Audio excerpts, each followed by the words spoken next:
By the close of the 1990s, Mariah Carey had unseated Madonna as the female recording artist with the most #1 hits. With the release of Rainbow, her 7th studio album, the singer decided to leave Sony and sign with another label. Free from Tommy Mottola's influence and the protective and at times restrictive confines of Sony Music, the 30-year-old Mariah would soon be flying without a net for the first time in her life. She was really wanting to prove that she could get another #1 hit and that she could have, the same success that she had at Sony Records. Mariah went to Elektra Records, Arista. They basically asked for bids from every company. In early 2001, Mariah got her chance, landing a record-breaking deal with Virgin Records worth over $100 million. It was important for Mariah Carey after she got out of her deal with Sony, to really present herself as an artist in control of her career and a person in control of her life. Mariah Carey at that point was behind the wheel of the car. A company like Virgin then had a tremendous financial incentive to make Mariah Carey a success. Virgin's first step in marketing the new and improved Mariah Carey was a film titled Glitter. It was a pet project of Mariah's that had been bouncing around studios for several years. She was responsible for both recording the soundtrack and playing the lead role in the film. This workload, in untested waters no less, had Mariah working harder than ever. I was working.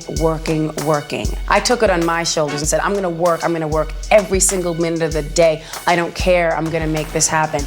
She would fly in after a day of shooting or editing, come directly to the studio, work all night, get back on a plane and fly wherever she needed to go to do whatever else she needed to do, which is totally incredible and crazy at the same time. It would be impossible for most, and I don't know how she did it. By the summer of 2001, however, the demanding schedule began to take its toll. And when Mariah appeared unannounced on MTV's TRL, her infamous visit shocked viewers and left the media speculating about her state of mind. What was shocking about it wasn't that she just showed up. What was shocking that she was pushing an ice cream cart and was passing out popsicles and ice cream to the fans. She started stripping off her clothes and was wearing very, very teeny shorts and top, and she was rambling things, what sounded like incoherent statements.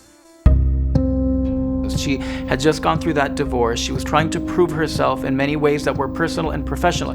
And I think that was very traumatic for her in a lot of ways. She was in a transitional period as a woman and as a pop star, and it was very, very sad to see.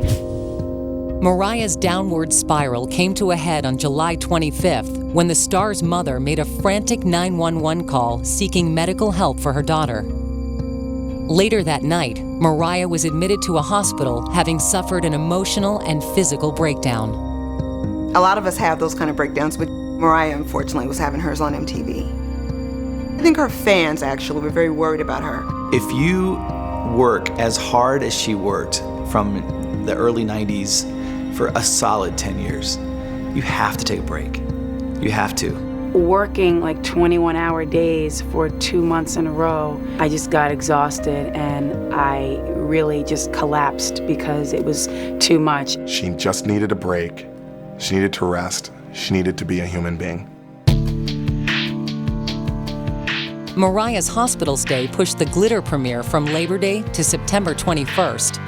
I overworked myself and I paid the price, but my fans got me through it, and that's why I'm here tonight. Critics skewered the film. The Village Voice called it a heart-wrenching debacle and infinitely mockable. The first time I saw Glitter, I used the phrase, unfortunately my seat was facing the screen, all those kind of things, because she was in over her head.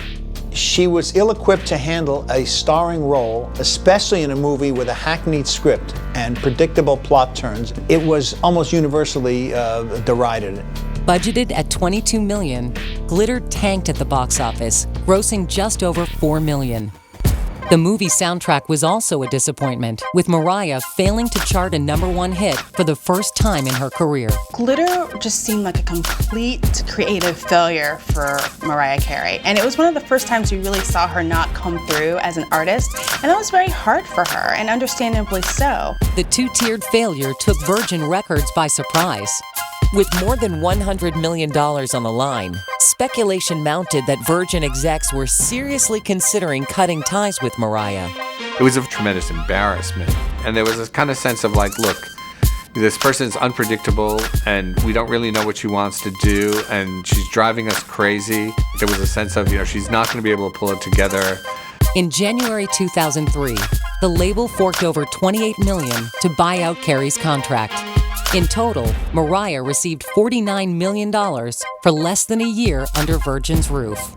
They were basically paying her this money to kind of go away. And while that's obviously financially a really great deal, I think that it was very embarrassing for her and very humiliating. The break with Virgin would leave Mariah Carey without a label for the first time in her career, a career many believed was at its end.